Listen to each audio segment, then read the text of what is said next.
Berkowitz. Diaz. Logan. Parker. Revis. Richmond. Here, We have a quorum. excellent. And Pearlie, just leave your microphone on for the whole time. We'll be good. Okay. All right. Mm. First up is approval of minutes of July 2nd, 2024. Can I get a motion? Motion, Rabbit. Second, Parker. Any discussion? Pearlie, can I have a roll call, please? Newquist. Yes. Berkowitz. Yes. Logan. Yes. Parker. Yes. Revis. Yes. Richmond. Yes. Motion carries. Next up is old business. First item up is authorizing payment to Hero. I'd like to make a motion to postpone this till next month. So, do we have to have a motion, put it on the floor, or? Yeah, and have a discussion. if you Okay, want to so- raise any. So what we have to do is we'll have a motion to put it on the floor. And then we Motion by can, Sherry, second by Russ. a second by Revis. Now we're gonna have discussion. So we had Sherry and I had a little bit of a discussion on this, and as you know, this is one of those situations where it's an outside organization. It's one of the first times that we're doing some outside organizations with funding from the cannabis dollars, opioid dollars, I'm sorry. And there's still a couple of loose ends that need to be tied up. So Sherry had some questions in that. The conversation was had that what we're gonna do is, push it off one more month. And then Sherry, I'll let you speak for yourself because you had the concerns that we thank you. discussed, so. I'll put mine. So my major concern was, and this is no reflection on the organization Hero, but I'm not really, I don't know much about the organization, and I was hoping that we could do some type of vetting process. And I'm also thinking that maybe we need to open up the process to some sort of application, for these grants. But mostly I'm concerned with, first of all, vetting the organizations that we give money to.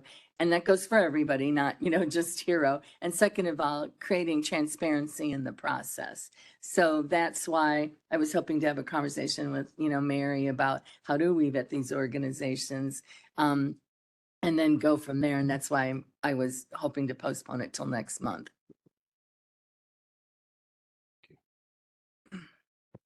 Thank you, Jim. Sherry, I appreciate that. Very valid points, and I agree we should then postpone this. I have a question about the process in the committee. Is there an application? And I mean, I know that the committees are just, this committee consists of 2 board members. And I don't know that anybody else attends these meetings. So is there an application? And Kim, we don't really have any information on it. Let's have Kim answer that question. And then, let's see where the conversation takes us, because I think Kim has the answer for you. First of all, this is not a committee that determines who the potential applicants are. Chair Ogala has paired together a Democrat and a Republican for both the cannabis dollars and the opioid funds to have discussions about agencies that are looking for funding and to bring those recommendations back to the caucuses for discussion and for moving those forward. So that is how this process has been working from the beginning for both the cannabis dollars and the opioid funds. There is not an application process for this. It is done by the county board members who speak to the agencies, who discuss it among themselves and bring it back to the caucuses to determine whether or not to move them forward to committee for approval. In the past, it's always been county agents. In the past, in terms of the opioid funds, the funds have been distributed to entities that are under the control of the county. And so therefore, there was no issue in regard to the reporting of those funds or the determination as to whether or not they were being used consistently with the requirements of the opioid settlement agreement.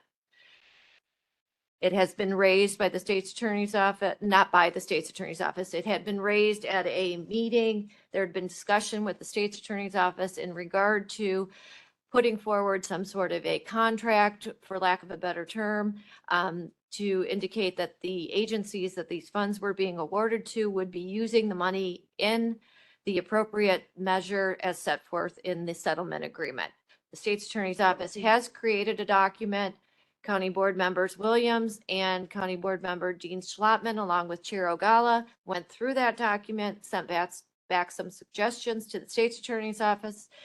Mary has reviewed that. She's looking to put forth some more information, her concerns and questions with the things that the county board members had raised. So that's where we are at in that process. So I think what it is we're trying to be as transparent as possible to the taxpayers, as well as following the guidelines that are laid out for how the money can be spent. So again, some new waters for us, but at the same token too, we want to make sure we're doing everything right first time, and then this way we can rinse and repeat. So, Annette? So is this HERO organization different than HERO Helps that Anastasia and Dr. Burke has done with the county? This is a different organization. I mean, yes. I think so. Okay, thank you. They did come and present at the committee. So we've got more discussion, Mark? Yeah, I was just gonna. That's all right. This was the gentleman, his son passed away from an overdose. I think he was a former police officer. I don't know if you remember him. He gave us little packets of seeds, forget-me-not seeds, in case you forgot. Like a month or two ago. Yeah. Yeah. But that being said, one of the things that I've been thinking about kind of more generally in our committees, this committee, we have these groups that come to us and they'll present for 20 plus minutes or so about a request for money. And, we don't end up voting on it in the committee, but I feel like we lead them on, giving them the impression that they're going to just get the money anyway. I could think of the Howe House, HOW, right? That's the military museum for African Americans. They presented. Then we had the presentation from both HERO. We had the van. We had the horse farm come in and present as well. So I just think that before it gets to the point where they're presenting in front of our committee, we should do a little bit more vetting instead of giving them the impression that presenting at the committee is almost like a slam dunk for their item. You know what I'm getting at? So, No, and actually, Kim and I just had a brief conversation, and she's going to give us the answer on how some of these have gotten to us. And So in regard to the vetting, Member Revis, that is what the purpose of having County Board Member Williams, and County Board Member Dean Schlotman in regard to the opioid funds. They are vetting those agencies and making a determination as to whether or not they want to make a recommendation to each caucus to bring something forward. So that is how that is being done. So before they come here, they have been talked to by those county board members to be brought forward. Mary? So one of the concerns that I have is maintaining the separation of powers that is established under the Illinois state statutes for a county executive form of government. Under the statutes, the county executive is to carry out the will of county board. And it seems to me, and I don't think I'm the only one, that when it should be the county board that says, this is the program we want for opioid grant program. And then that should be sent over to the executive, who will then open up the process and advertise to the various entities so that they know that these funds may be available and that this is the criteria. And they would then submit an application. It would be vetted by the executive's office. That's an executive function by definition. That would then be brought to the county board for approval. And then you would move forward, and the county executive would then execute the program in that they would monitor whether or not the funds were being used appropriately, that people were submitting the receipts, proof. I mean, maybe there will be salaries that are paid and you will need, periodic proof that those salaries are actually being used for people who are giving services for opioid. So I think it's very important that we maintain the structure of government as set forth in the statutes. So that's one of the concerns that I have about the current process and trying to move it in the right direction. So Mary, what you're saying though is that if we give these dollars to county agencies, we don't have to worry about any of this then? No, not as, I mean, so one of the issues is making sure we have an agreement in place so that we have some legal mechanism for getting the entities that we give money to comply with the requirements and provide documentation that they are in fact using those funds. If we are ever asked by the Attorney General's office or by a court to show that we have in fact used those funds in conformance with the settlement agreements, we will be able to also reach out to them if they want more documentation than we have asked and say, okay, provide us, you need to maintain these records. And then if we ask for them, you need to provide them to us so that we can show that you did in fact use these for the opioid purposes in the settlement agreement. I don't know who was on first, but Oh, Mark and then I guess, Julian. yeah, no, I'm good. So Mary, you mentioned that the county executive would monitor the organizations and complete reports. Have they been doing that with the previous distributions? Because we've had distributions. Is that reporting done? So we've had distributions to county agencies. So just by virtue of the whole purchasing process, procurement process, that is just a part of all of the county financial process. All of those records are maintained by the county. So for example, with the problem-solving courts, there has been maintenance done on those homes. That's all done through our facilities department, and all of those records are maintained by the county. So we have all of those records, should we need to do that. Okay, so because I don't have a list of, and I don't recall getting a list of the distributions from either fund, from the opiate or the cannabis. So you're saying that every entity that received money so far has been under the Will County government umbrella? I am not sure if Family Guidance has received money or not. I think that I'm not certain of the status of that. But the issue was raised that we should have an agreement in place to make sure that we can get the documentation and follow through to show that they are in fact using the money on an ongoing basis for the opioid purposes set forth in the settlements. Okay, so you mentioned Family Guidance. That's an organization that is not Will County government. Correct. And you do not know if the Will County or if the county executive is doing this reporting? Well, the structure hasn't been put in place. So we're not.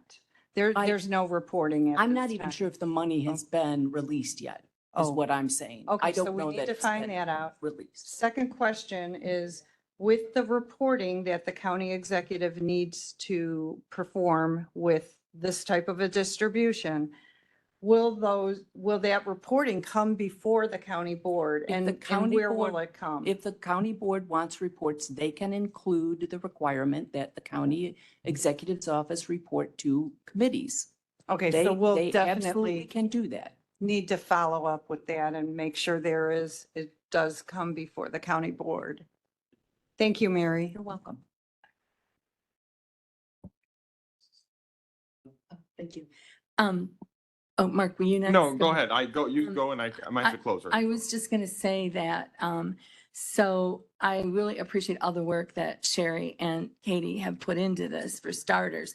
So I don't want to disregard their recommendations, but it sounds to me like we need to take a step back and put a process in place to make sure that we are complying, with the settlement agreement, and then establish some type of follow-up reporting. Does that make sense?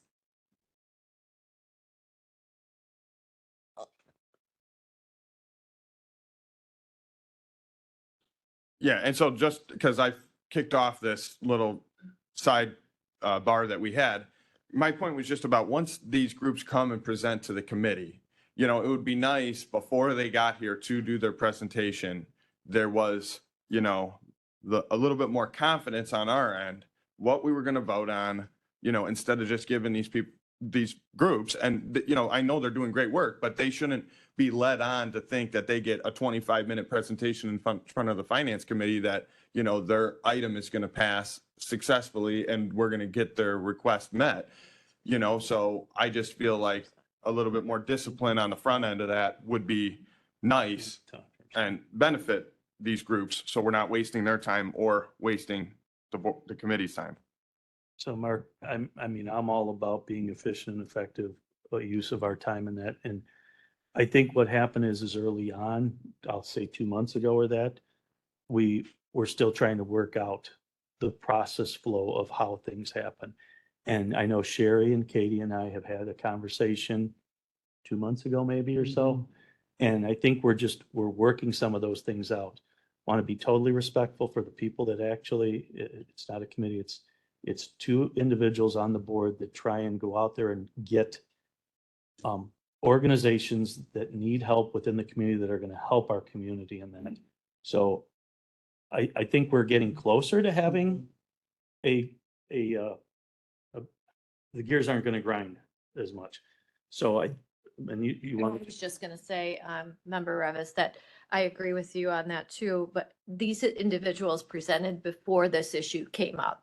So that's why it's been stagnant, because there had been a group that presented and was awarded their money immediately. So that's kind of why these are still hanging around, but that's what happened. Everybody's doing a great job. I'm just saying from our end, police it a little better in the committee, so they're not Well, getting 30 minutes to be told no, and then it's, oh my God. no, and I think we're getting closer to having all the gears meshed. So Sherry, you came up here, Yes. so I wanna Couple hear- things. So, first of all, this isn't the first time that we've given opioid money. It was in last year's budget. So, but that did come from the county executive made a recommendation that we followed. So the ADF got money, and there were, the problem-solving courts got money from opioids. So this isn't the first opioid money that's been distributed.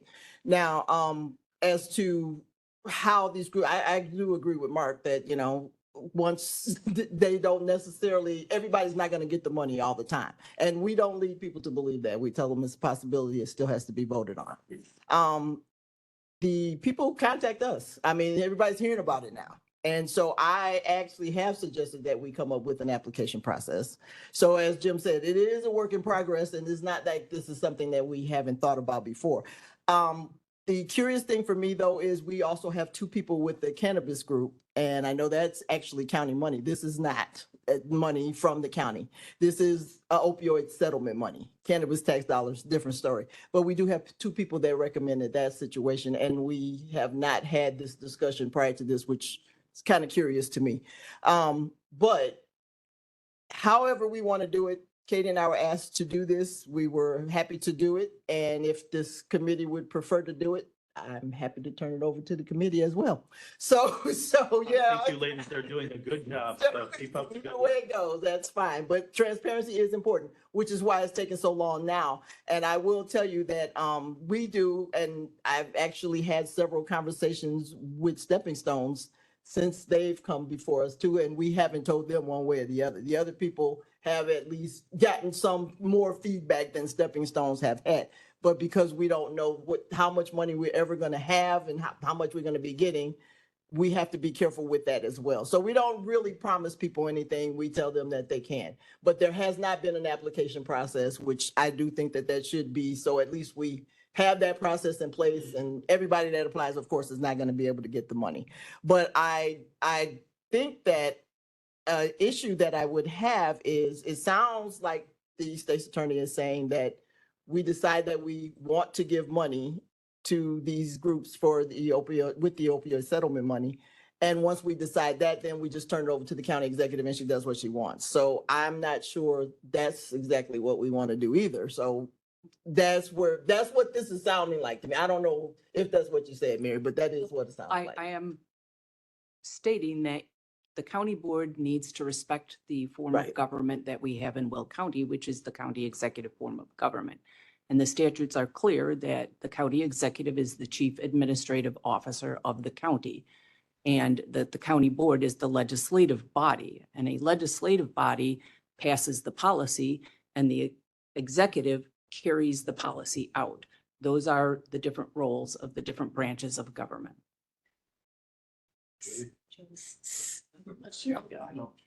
I'll be Sorry. last. Okay, so Mary, just a question, are you saying that there's nothing to prevent the county board from recommending grantees, but that once we did that, let's say we came up with 3, groups that we thought would be eligible and that we wanted to give money to. But what you're saying then is that the county executive's office would be responsible for actually, vetting the organizations, going through whatever application process and physically awarding the money. Is that what you're saying? So the county board should develop a program that they want and pass the program. And then the program should be administered by the county executive's office, which should include some sort of outreach to the community to let them know these funds are available and what the criteria are that we are looking at. And then an application process indicating, what type of program the individual entities have that they are seeking funds for. And then there are 2 ways to do it. I mean, the money can be given to the executive, and if they meet the criteria in the program, then it goes forward. Or it can be that, the executive brings forward recommendations for these awards. They go through county board for a vote, and then, the county executive for the, veto or approval. Both would be legit ways. I think both are legit ways. Hey, Judy, then we'll wrap it up. Okay, so it's unfortunate that we started this process a long time ago with the opioid dollars, and we're told to find some ways to distribute these funds. So we didn't have that guidance at that time. I understand it's a new program, things change over time. My concern is, as I have seen since I've been in this position as chair, is that once things go to the other side of the wall over there, we know nothing.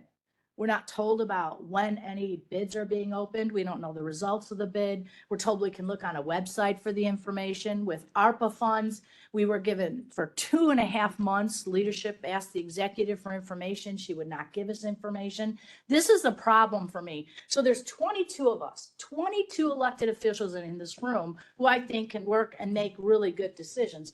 And it's like, okay, well, let's just throw everything to the executive. She seems to do whatever the heck she wants. And I'm not sure that all the vetting and everything and the money, I'm not 100% sure that those were not given to select groups that the executive liked. So I'm fine with putting a policy in place. I think that Sherry and Katie have done a good job under the process that we had, and we had given the money to county agencies, which is fine. Maybe we make the decision to do that and then we control the money entirely. Because I just personally, if there was an open line of communication with the executive's office, if there was transparency with the executive's office, I wouldn't have a problem. But I don't see that ever happening. We put something in place. She changed it. Heck, she changed the name of the Will Ride program to Access Will County. She does this on her own all the time. And we're just left here, 22 of us, able-bodied elected officials, and she goes off and she does her own thing and refuses to get into it. She refuses to have the people we asked to come and speak at committee, for goodness sakes. We have to have the person she sends, not the people who are actually doing the work, but the person that she sends. This is a problem. So whatever process we have, I like the second one, we can make, put a process in place if we're going to give funds to opioid funds to someone else besides a county group. And then they could go ahead and solicit and they come back with 3, 4 groups, whatever it is. But this committee, you guys should vote on it. Because otherwise, I don't know what the purpose of us is, because it seems like it's just a runaway train, in my opinion. And if there was respect from that side for all of you elected officials in this room, who some of you have been here a long time, I wouldn't have a problem. I have a real problem with just coming up with something, giving it to her and she runs with it. I just have a problem with that entirely. So, I think we've had enough conversation on this, and let's move on. So we have a motion on the floor, seconded. Previous role, Revis. Can I not do that if I second it as well?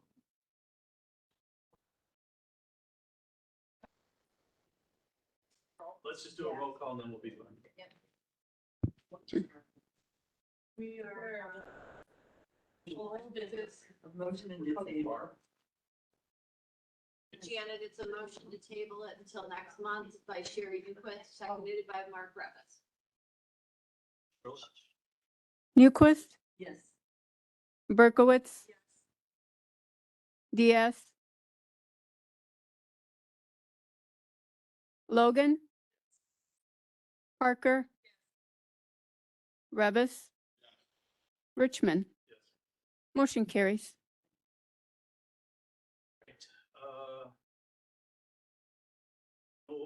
No other old business, new business, presentation, discussion items, highlights of the fiscal year 23 financial audit. Binder, so. It's all for show. Okay, I don't, you'll direct us to the. I'm not sure.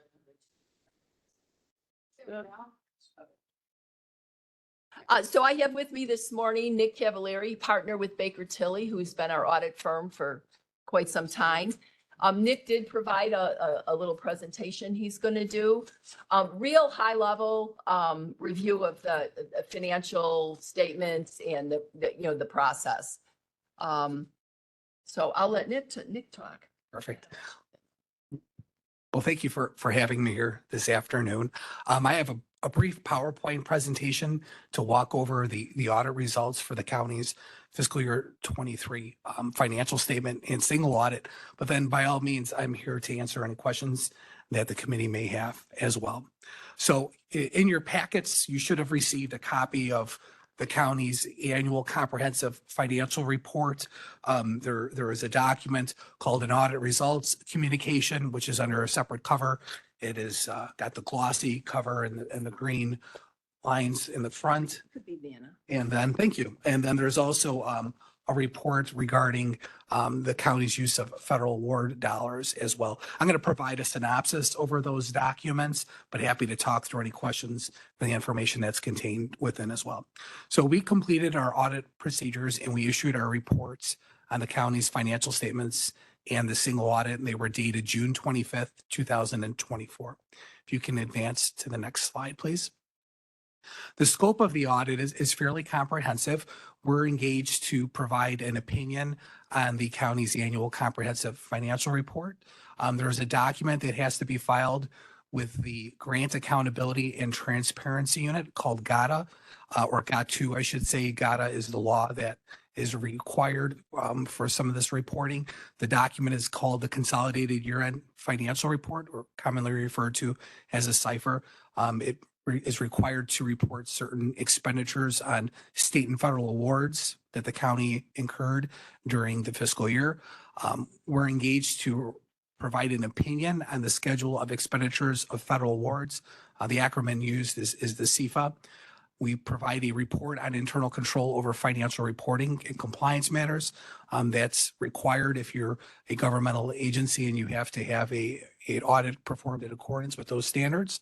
And then because the county expends over $750,000 of federal awards, we conduct a single audit in accordance with the uniform guidance. So those are all the different things that the county has hired us to perform as your auditor. If you can advance to the next slide. So we spend many weeks, hundreds of hours planning, performing, and executing our audit. And at the end, our responsibility is to render reports or opinions on these documents. The type of opinion that we rendered on the annual comprehensive financial report is an unmodified audit opinion. That's the highest level of assurance that you can receive from the external auditor that your financial statements are presented in accordance with generally accepted accounting principles. We did not identify any material inconsistencies during the course of our audit. So that's what you really want to hear when the auditor comes to talk about the type of opinion that was rendered. We're also engaged to render what they call in relation to opinions on the CIFR and the CFA. And those two opinions were also unmodified audit opinions. You can go to the next slide, please. So this is terribly difficult to look at, but I can actually point you, if you have your bound booklets with you, there's page 22 and page 23. The annual comprehensive financial report is quite thick. I think it measures somewhere along an inch thickness, and there's over 300 pages. But there are a couple of schedules that I always usually like to provide some insight into. They're within the basic financial statements. And this particular schedule is the balance sheet of the county's funds that were presented as major. And then all your other funds are aggregated together into the other governmental funds schedule. So you'll see that there is a general fund, a county motor fuel tax fund, and the American Rescue Plan Fund. Those are the three major funds that are required to be presented under presentation standards. And then all of your other funds are essentially consolidated together and presented in one column. And the balance sheet really is essentially assets, liabilities, deferred inflows, and then ending fund balances. And collectively, we can see that, the county has, a significant amount of resources. We've seen that grow over the years as additional funding has been presented to the county, specifically the American Rescue Plan Fund. There's a sizable amount of dollars that are sitting in that fund and really essentially waiting to be utilized as expenditures are incurred and utilized in accordance with the awards agreements. If you continue to move to the second slide, and if you had your ACFR booklet open, this would be located on page 25 and 26. Sorry, yes, I have the bigger booklet. This to me is really important as the finance committee because you can see the end results of the county's financial position from a standpoint of revenues, expenditures, and then there's a line below there, which really for the most part consists of transfers between funds that were essentially enacted during the year or carrying over. And you can see the net change in fund balance. So you get down to that third line from the bottom, and you can see that your general fund had approximately 1.9, nearly $2 million of an increase in fund reserves. The county motor fuel tax fund had an increase of approximately $12.3 million. The American Rescue Plan Fund had an increase of approximately $5.4 million. And I want to just pause and talk a little bit about the American Rescue Plan Fund because I think it's important to understand how the recognition in that fund really works for the most part. A series of dollars were provided to the county in advance when the funding was engaged, and those dollars are sitting in your cash and investment balances. But the revenue is not recognized until you incur expenditures that are allowed under the award. So essentially, there's a liability for dollars that aren't going to be recognized as revenue. Really, at the end of the day, the reason why you have a change in fund balance or a fund balance at the end of the year is essentially the accumulation of interest earnings and the change in market values of the investments that are held at the end of the day. So the American Rescue Plan Fund has an ending fund balance of approximately $4.2 million, $4.3 million. And really that is the accumulation of investment earnings since you've had those dollars sitting there. And then you can see the other governmental funds, which there's many different schedules in the ACFR that break those out individually.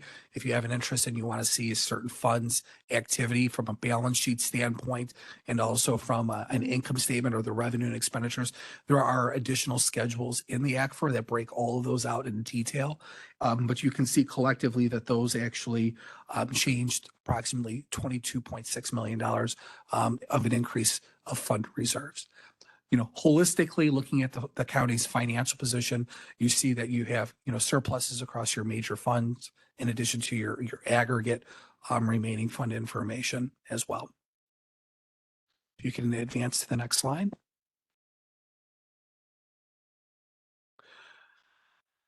So the county, as I had mentioned previously, expends over $750,000 of federal awards. The exact number was approximately $64.4 million of federal awards were expended during fiscal year 23. As a result of that, two major programs were required to be audited in accordance with the uniform guidance rules. These are the federal rules that guide what the external auditor is to do to test internal controls over those major programs and also to test compliance with the use of those dollars. The two programs that were audited as major were the Emergency Rental Assistance Program, approximately $5 million in expenditures, and the Coronavirus State and Local Fiscal Recovery Funds, approximately $34.3 million. The collective coverage that we received by testing those two programs is approximately 60.9%, 61%. Under the uniform guidance rules, you're required to have at a minimum 20% coverage. We essentially, get copies of these compliance supplements that are published by the federal government. We use those to guide our testing, and ultimately our responsibility is render reports on compliance and on internal controls over those programs as we've tested them. And we were able to render an unmodified audit opinion as to the compliance testing. That means that we did not identify any issues with the use of those funds in accordance with the grant award agreements. And then we also test internal controls to ensure that compliance is achieved. And we did not identify any material weaknesses over the testing of internal controls on those two programs, essentially a clean audit. You can advance to the next slide, please. One of the hallmarks of a audit conducted in accordance with governmental auditing standards is we're required to gain an understanding of your internal controls over the preparation of the financial statements. During that, we'll walk through a series of processes, gain an understanding of the controls that are in place. We conduct all of our audit procedures. And at the end of our audit, if we identify any adjustments to your financial statements or errors in the financial statements or internal control matters that we believe are important to bring to the attention to the governing body, or were so significant they caused a material error to go undetected, we'll report those out in this particular report. Pleased to let the Finance Committee know that no material weaknesses were identified during the course of our audit and that no instances of non-compliance were identified in accordance with governmental auditing standards. Again, a clean audit report there as well. If you can advance to the next slide. Really, that will conclude my general overview over the audit process. Be more than happy to take any questions at this time.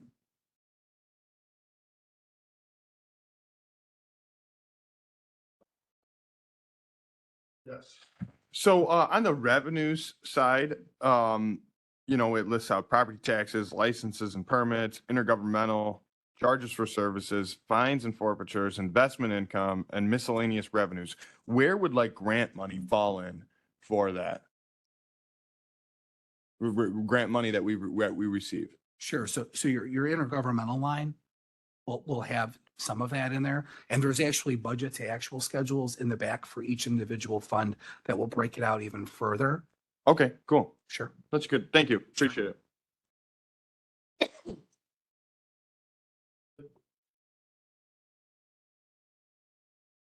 Okay, thank you for the presentation.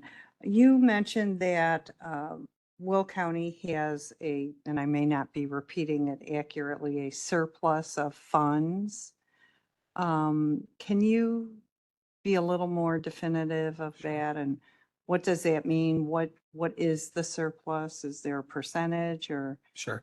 So I would say that the terminology that I used was the change in fund balance, which is if your revenues exceed your expenditures.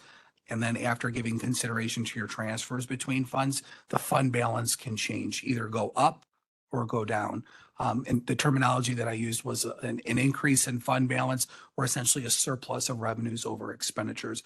Then you have an ending fund balance, which is the residual that's left after the activity that took place during the year.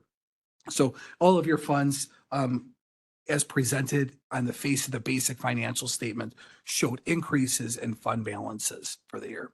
Do you know what that percentage of increase is? And this It's is not to the displayed. asset, right? Sure, Because this is money we have, the county has, or revenue. It's not required to be displayed in percentage format in the financial statements, but it can be calculated. You could do a number of different ways that you can look at that. Okay, I would like to know what that is, the calculation, whether it's a percentage or a dollar amount. And this is an increase over last year's, the number in last year's budget, correct? The increase in the fund balance. So the starting fund balance, the activity during the year, and then the net change in that. So if I was to use your I general know fund, Where I'm going. So Karen, is that something that we can, sure. yeah, absolutely. This is simply a measurement at a point in time. It doesn't mean that we have too much money or too little money. It's a measurement from year to year. So- Close of business November 30th. This is where we start. Right. And Okay, when you start business on December 1st, by noontime, this is all different numbers. So it's just like your checkbook, money in, money out. If you wrote 5 checks Okay. in a day, okay. your balance would be something different. All right, thank you for that. I appreciate that. And then I just had one other question. Is this audit then publicly available on the Will County website? Yes. It is. So if we go on there, we ought to be able to do a little search, or can you give us It's a? on the county website, under the finance department, where you'll find the budget, and all of these reports for the last 10 years Okay, are available to anyone. okay. And you all received copies in your mailbox. Mhm. Thank you. You're welcome. Appreciate it. Karen, thank you very much for coming out today and appreciate the information. And if anybody has any additional questions, we can take them up, and I know Karen would be more than happy to answer. So thank you for coming out. today, Okay. folks. Thank you. All right, Karen, you don't Thank get to you. go anywhere. Next up is summary of selected sales tax and cannabis taxes. Anybody have any questions? Everybody get a chance to look at the information? No questions, no discussion. All right, you can just move on from there. Thank you, Karen, for your time. Oh, sure. Just add, Absolutely. Juliet made a comment about the distributions from cannabis. There is a page in this report that has that. It's actually the very last page. It shows exactly who received cannabis dollars and when.